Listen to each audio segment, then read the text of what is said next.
Good afternoon, everyone. My name is Varun. I am, okay, short profile is there, but born and brought up in Hyderabad. I did the standard engineering, then did Ramaya, then went to IIT, then did IIM MBA, then for about a year I worked with McKinsey & Company as a management consultant. Fairly soon enough, within 6 months of joining McKinsey, I realized, and one of my mentors asked me this question. He asked, "Did you find your place on earth?" I said, "No. I don't know what I want to do, but I know I don't want to do this." Then I shifted to investment banking and trading, and I was a trader with Barclays in Singapore for about 10 plus years. I was managing their offshore interest rates trading business. Then left Barclays to join a hedge fund as a portfolio manager. I now manage a capital of about $300 million for the firm, investing in Asia primarily. So that is how a CV looks like, right? Just like your Facebook stream or your Insta posts will all be all the good things of your life, which you want others to see. So if I have to introduce myself, that's what I'll say. These are all the good things which happened.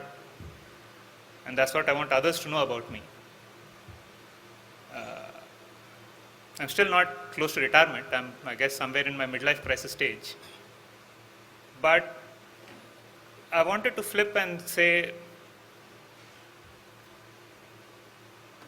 at many points in my career, in my life, when studying, etc., there are turns where you come across experiences which you think are, earth-shattering, and you cannot come back from this, etc. I want to talk about all of those mistakes or all the things I did. And I think who you are today at any point of time will be not just because of all the right things you do, but also because of all the mistakes you did. So let me flip and give you a short resume with all the negative points. My youngest memory, I guess, was when I'm not sure if Ramaya is still there in Hyderabad, the IIT Coaching Institute. But I used to love maths, but then I got lazy. And then I was pulled up by the teacher, and at least back then when corporal punishment was a thing, got punished, sent out of class, parents had to come meet the teacher, etc. And then I was sent to the back row. All that happened, right? And you think, and this was like within 3 months of joining Ramaya, so 11th class something. And I thought, if this is how it is, how can I ever prepare? I'm clearly not good enough, etc. But, funnily enough, I still don't remember what I was punished for, or what exactly was it is. But I remember what I did to get back into the good books of the teacher. Solved some problem on some differential equation or something, I can't remember that. But, when that happens, that such a small thing that, teacher sent you to the last row and then put you outside the class for your favorite teacher in your favorite subject, looks down on you or is disappointed with you, let me put it that way. That, at that age, felt like a big deal. Like, how will I ever come out of this? Like, for me, back then, you didn't worry about careers or jobs. You just thought about you have to please your parents, teachers, etc. That was a big deal. But it happened. Eventually, I managed to get back into his good books and study, etc. Then I gave JEE, did not get the rank I wanted. We all want good things, of course, and we are always disappointed often with how things turn out. And I chose to go to the IIT which was farthest from home. because I did not want to meet anyone else who knew me, because they would be disappointed in me or how I would turn out. So I went the farthest geographically was Delhi. So I chose Delhi. Back then, now I guess ragging is not the right word, but fresher introductions were happening. And the seniors asked me, so what do you want to do? And my answer was, I want to give JEE again. Because I said, oh, I got such a terrible rank, how can I possibly, succeed? I mean, I have to do it again, I have to do a better thing. Thankfully, I got out of that phase fairly quickly, and, you realize that you're surrounded by smart people. Everyone is smart, right? And what rank comes is not really a reflection of how smart you are and your eventual success in the workplace. So I studied in IIT, studied for 4 years. During my third year, I spent some time in Europe in a university, and then I came back fully. I think that was around the time DDLJ was released also. And we all fell in love with Europe and said, okay, I want to do my master's in Europe. Which was not common, right? And even today, I don't think it's very common. The standard thing is to go to the US. So my parents vetoed that. They said, you're not going to Europe. And I vetoed US, saying I didn't apply to a single college in the US. So stalemate. So what do? I had to either do a job or do an MBA. I didn't want to do a job.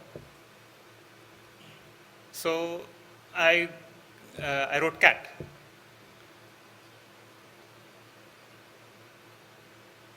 And at that time, getting into MBA, I was not at all clear why I'm doing this. I just knew I didn't want to do a job, and my parents are not allowing me to do what I want.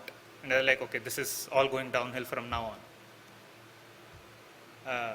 But again, looking back, all of these small instances, this is what I would say I remember more than what rank I got, or what my CGPA was, or what my grade was. They're all very important, and those are the things which will enable you to get a good start in life, which is as important as all the effort you're going to put in later. But these experiences are equally also what are going to mold you. After getting into IIM, IIM has an exchange program, and out of the program we were sent to Germany, 2 of us, and on a scholarship, a German government scholarship. It was supposed to be a very important thing for the campus. So we were supposed to be the representatives of the campus. On exchange, I guess we were not the best representatives of the campus. There was some misunderstanding around some exam, there was a clash, got escalated to the dean at that college. Eventually it turned out fine, right? That, grades were fine, everything was okay. But after we came back, they stopped the exchange program with IIM Calcutta. And obviously the dean here is also very unhappy that because of these 2 students, the exchange program has been cancelled. A committee was formed. The 2 of us were called, told to explain. We were threatened with being expelled from campus. They didn't thankfully expel us, and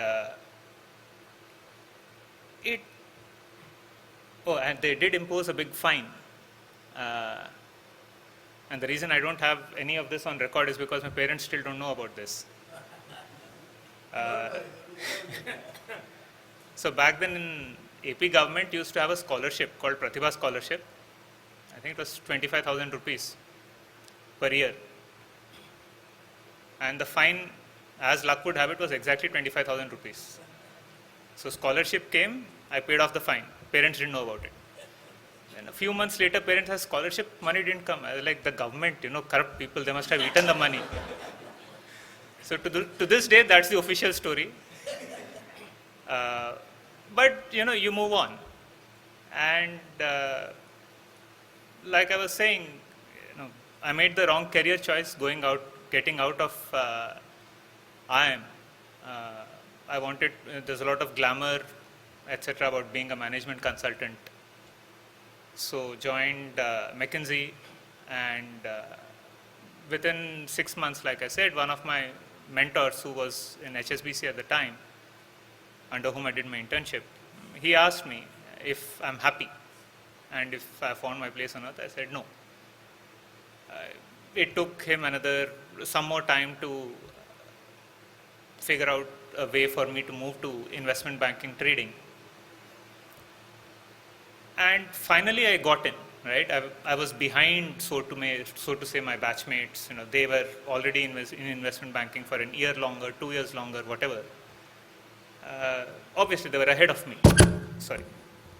But I eventually got there and managed to build a team of interest rates trading in Barclays in Singapore. At its peak, it made close to $75 to $100 million.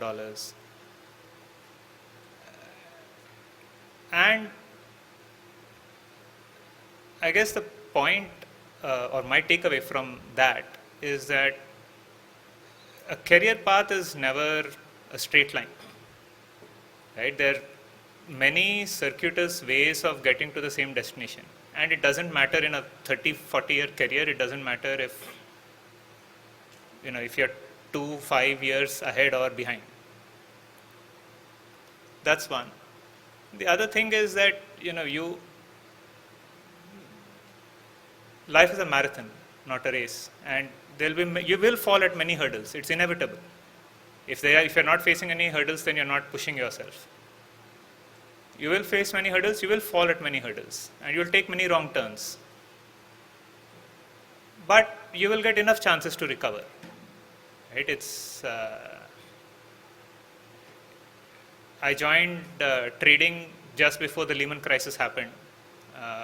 Saw people who were offered campus job offers. Those offers were withdrawn. And they thought, okay, this is terrible, right? I mean, you studied, you've done everything right, how it was supposed to be, and still didn't. So that was a big setback right at the beginning. I saw finance in general was a shrinking industry at one point. Now it is rebounding, gone through cycles of that. So do not question the path, the decisions you've taken in the past. Just focus on what decisions you need to take now to get to where you need to get. And no experience will ever go waste. The last, I guess, terrible thing which happened is that this interest rates trading team that I so proudly built at Barclays, thanks to some amount of underperformance and office politics, if you want to call it that, was dissolved. So I hold the dubious distinction of having my team shut down completely, right? Not just, shrunk or anything, shut down. So that's a very difficult thing to get over, right? And something you worked for a decade to build, someone says it is worthless, let's say, and then you're supposed to close down everything. But that turned out to be a blessing in disguise, because that allowed me to restart from a clean slate without the baggage and say, what is it that I want to do at this stage in my career? And I decided a hedge fund is very different from a bank. You don't have a boss, you don't have any reportees. You are responsible for your own thing, which appealed to me, which was what I guess wanted to do. But because my career path was taking me a certain way, I couldn't jump from there to here. But the reset allowed me to restart, right? And I'm much happier, and so I don't have any terrible stories to tell from my time as a portfolio manager in a hedge fund. So I'm hoping this has a happy ending. But even the worst of experiences will always give you something which will help. The last one about Barclays shutting down my team and me having to start as a portfolio manager,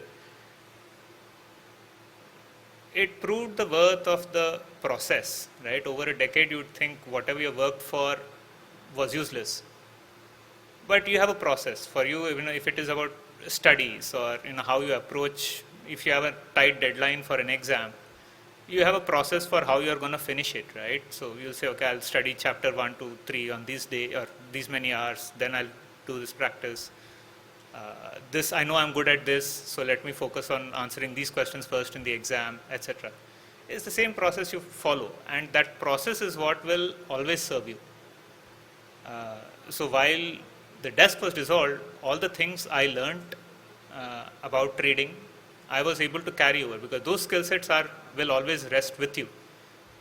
And you can always carry over those skills, reapply them, and restart. And just keep the faith, stick to the process. It's easy to say don't worry about the results. Results matter, right? I mean, if it does, even if it doesn't matter to you, it will matter to your organizations, etc. So I'll not say results, don't worry about the results. I'll just say that if you stick to the process, the organization will recognize that, right? There's a huge amount of luck also involved in how many things turn out. And organizations are, your boss will mostly be, smart enough to understand that, okay, this person has the heart in the right place, is putting in the right effort. Results in the long run will eventually follow. So I'll just say that my last Barclays to hedge fund experience reaffirmed the value of following that process and sticking to it. From a career point of view, and what exactly you need to do in a job to do well in it, etc., I'm sure you learn a lot of it in school, and there are smarter people following after me who can talk you through that. So I'm not going to focus on that part of it. My main point is that you will face hurdles, you will fall down, you will often feel that you have taken the wrong turn and you're wasting time, etc. All that doesn't matter. Focus on things which are in your control as of now. Forget about what you have done in the past, etc., and move forward. Two other messages I want to leave you with, and again, this is from a midlife crisis time, is that invest in relationships. And the relationship can be your friends, and you'll make your best friends this time. My best friends are still from the time I spent in college. And again, investing in relationships can mean investing in family. Right? Oftentimes, I would not understand why my father or mother need to go to attend a wedding of a distant cousin's third child. But when things go bad, it is these relationships which will support you, right? And these relationships don't care whether you got a promotion or not, whether you're a topper or you're or at the bottom. These are the people who value you for who you are, not what you are achieving. So I think that investing in relationships is important, because that will help you through the bad times that life is going to throw at you.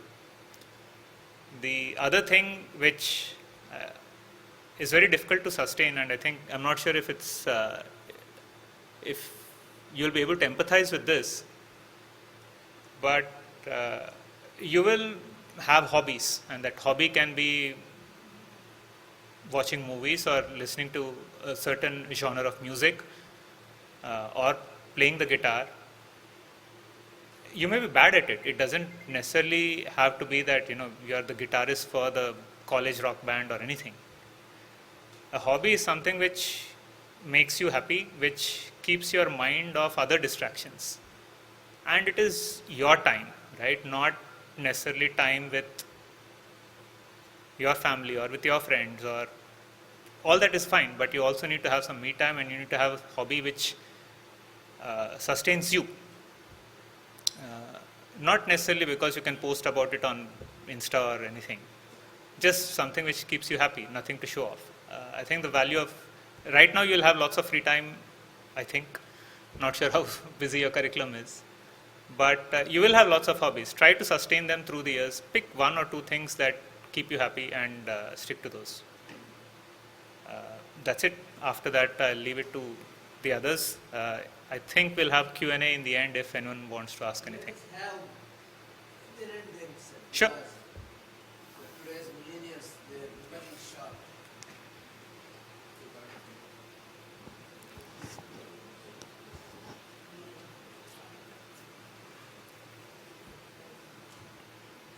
Kushal ఒక chair మధ్యలో తీస్తావా తను కూర్చుంటుంది అని కూర్చుంటే ఇది కదనే It's okay. I'm fine here. Stand Yeah, that's okay okay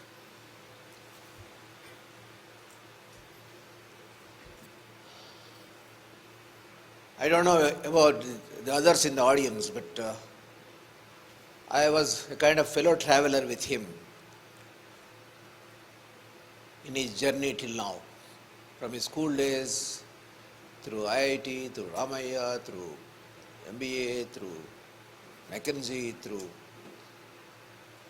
Singapore, through midlife crisis.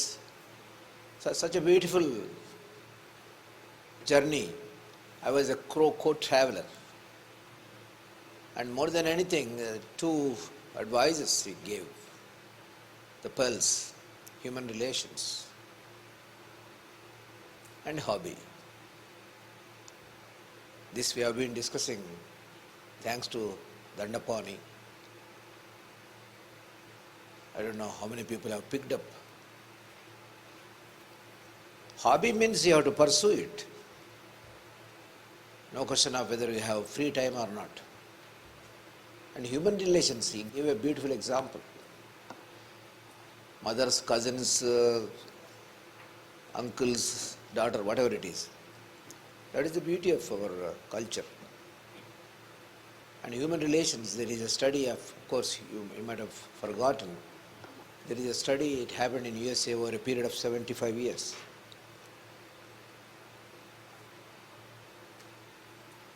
And ultimately they found out that human relations, or relations we have with the people, will make us happy. The most important ingredient for anybody to be happy is human relations. Those two things are really pearls you can carry through your life. Thank you, Varun. Please, now he is open for question and answers.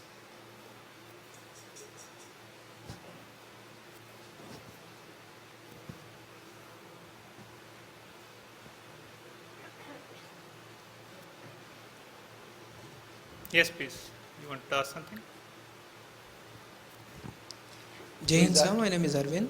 Who is that? Arvind, sir. Okay. Sir, you said you didn't get a good rank in JEE. That is a hard time which a student face many times. How you motivated yourself and going further, sir?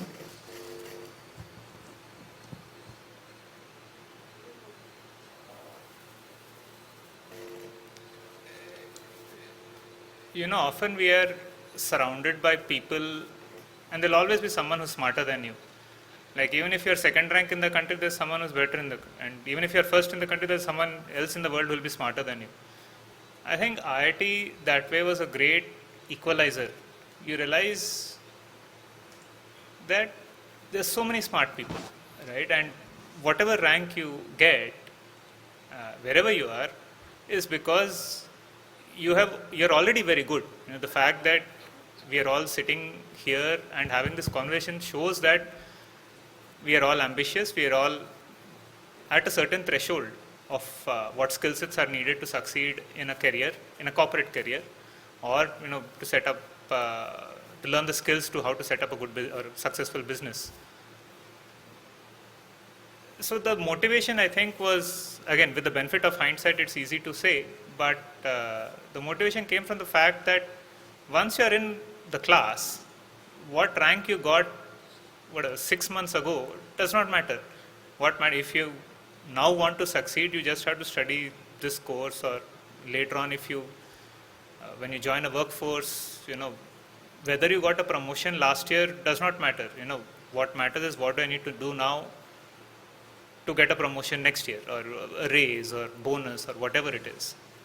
So maybe I'm like that. I won't say I'm an optimist, but I tend not to think about over time. Over 40 years, I've come to not think too much of what has happened in the past. At that time, yes, it will feel terrible and it will feel like the end of the world. But 3 months later or 3 years later, it will not matter. It will not matter to how you turn out.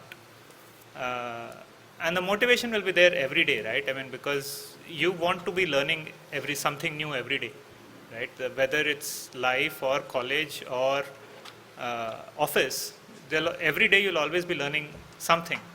And the drive is always to learn something new and be good at it. That's it. So, Hello.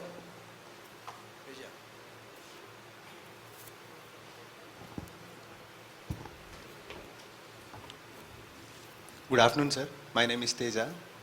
You have said that don't question your decisions or paths, but how would you support if that goes wrong? When you realize that you made a wrong decision or you chosen a wrong path? why do you think that decision was wrong? Maybe Any decision? at some point of time you'll feel like this went wrong or What? So let's say, what decision do you think you did wrong 3 years ago, 5 years ago? maybe You are here now. You're fine, right? yes. But So- now when I look into my past life, I may feel like maybe it would be better when I've done my graduation in a better college or somewhat bigger than that. I completely agree with that. Maybe that's a point which is confusing in how I communicated. Even today, like having worked for so long, you look back and you're like, I was so naive 5 years ago. Like if I had a second chance to do that, my Barclays trading business, I would have done this. I should have done this. I never focused on office politics, right? So that's an equally important part of office life. That's reality, right? And that can, with the benefit of hindsight, I should have done that. So you are right. With the benefit of hindsight, what you learn is what you can do better in the future. I guess my point is, don't beat yourself up about, I should not have done that in the past. That's the difference. You can always say, this is what I will do next time I come, or a similar situation arises. So you always learn from your past mistakes, but you do not question, because at that point of time, today, every day you will make a decision. At this point of time, you are not consciously saying, let me make a bad decision, right? This is all the arrogance of youth or whatever you want to call it, but your parents will tell you, your seniors will tell you, you should not go to that college, you should study, you should whatever, but they will often be, for you right now, it may be more important to play table tennis than study, let's say. You will make mistakes and you will learn from them. So you learn from those mistakes. You don't beat yourself up for making bad decisions in the past, because at any point of time you make a decision, you did it because your pecking order of what is important to you in life is different. Right? What was important to you 5 years ago is very different from what is important for you now. So if the future you could talk to the present you, I'm sure he'll tell you to do things differently now. But we'll find out. Thank you, sir.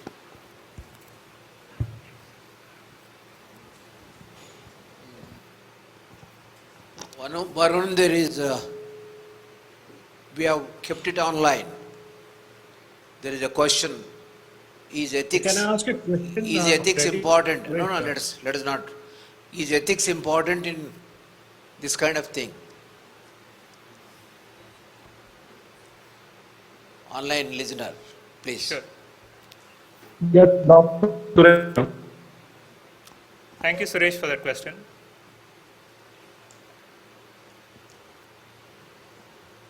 I think banking and investment banking, everything, all parts of banking, it's an essential service for society. And it is, I think investment banking sort of lost its way in how its incentives were structured. And I think it's the extreme example of how incentives can be, right? So forget investment banking. If you're selling soap and you're told to maximize the volume, not the profitability, then you'll reduce the price, sell it at cost, sell it at a loss, and you'll sell as much as you can, because your target is sell as much as possible. Volume is important, not profitability. Then as a manager who's just starting in a company, let's say, if your boss tells you sell as much as possible, you'll take a price cut and you'll sell as much as possible. Next year your boss redefines and says, no, now profitability is important. You'll raise the price, or you'll find a balance so that is important. So the incentive structures of investment banking became so warped that what the individual people were solving for ended up being for their own bonus or incentives was not serving society at a large. And yes, there was enough black sheep. I would think that post Lehman, that is one thing we learned. There is more compliance and ethics in investment banking. I would say the problem is still not solved. It's a cultural thing. I think you need that generation of bankers who have done things a certain way for them to move out before the new generation can come in, start with a clean slate, etc. But I think things are getting better now. It definitely was a problem a decade ago. Thank you, Suresh, for participating and as well as making the discussion lively. Thank you. Any more questions, please, for Varun? Okay. Good afternoon, sir. I am Kranti. May I know that which role made you better, like investment banking or portfolio manager, sir? So what's your question again? Which role made you better, like investment banking or portfolio manager?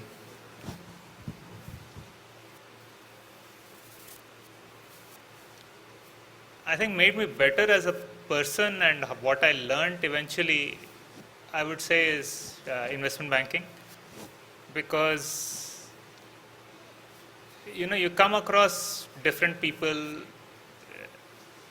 and how to build a team, how to navigate the corporate space, how to build a business, how to work with different stakeholders to be able to drive your agenda.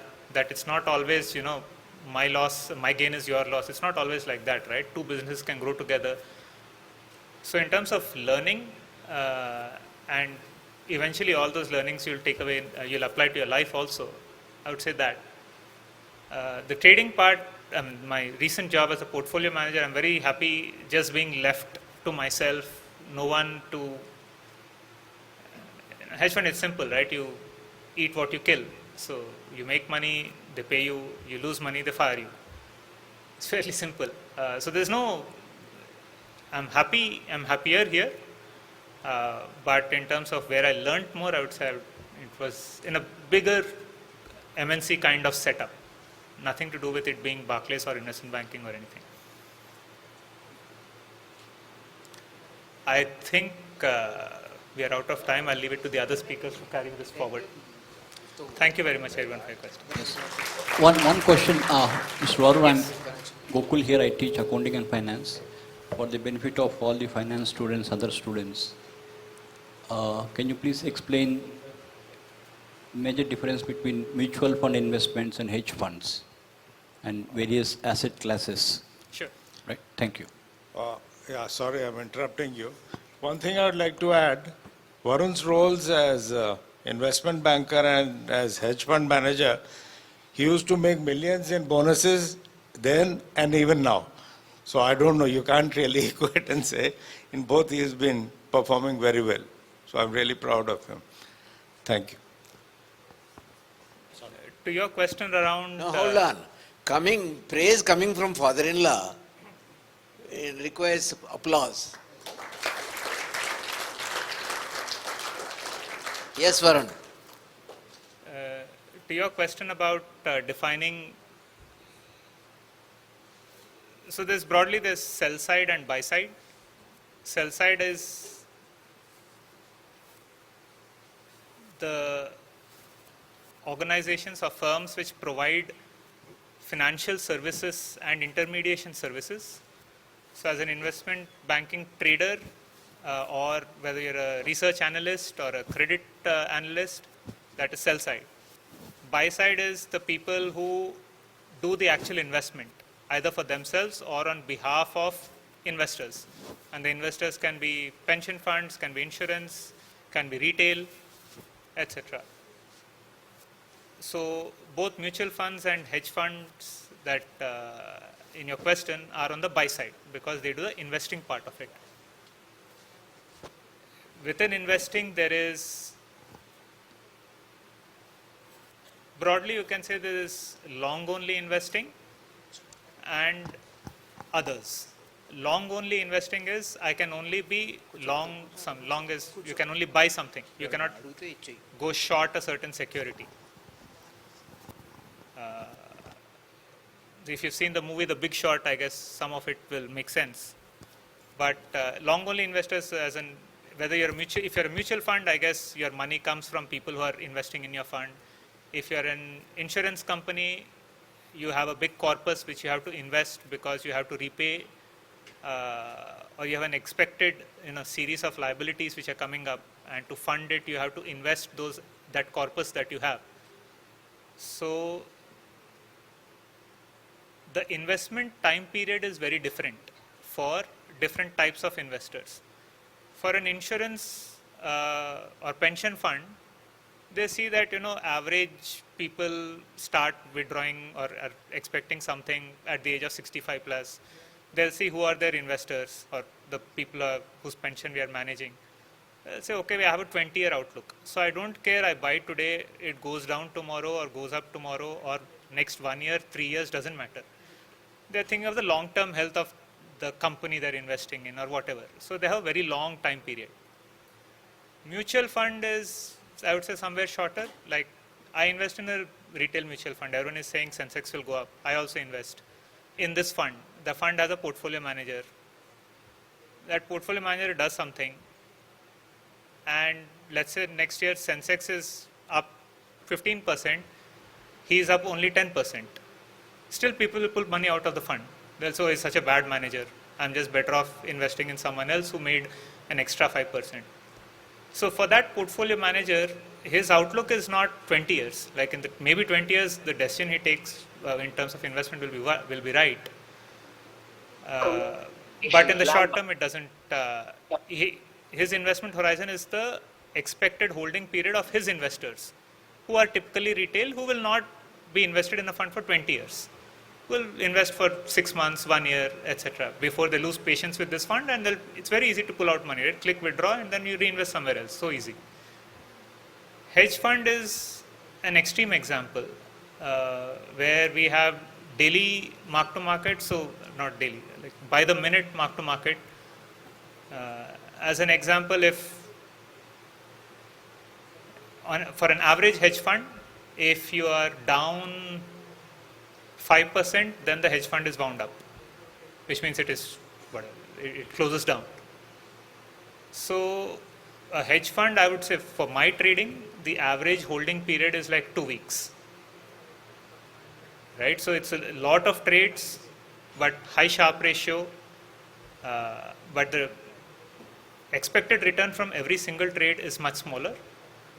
And to get that better Sharpe ratio, you get into derivatives and you get into all the things you learn in finance. You will end up applying. You can create structured products to better manage the risks in these financial instruments.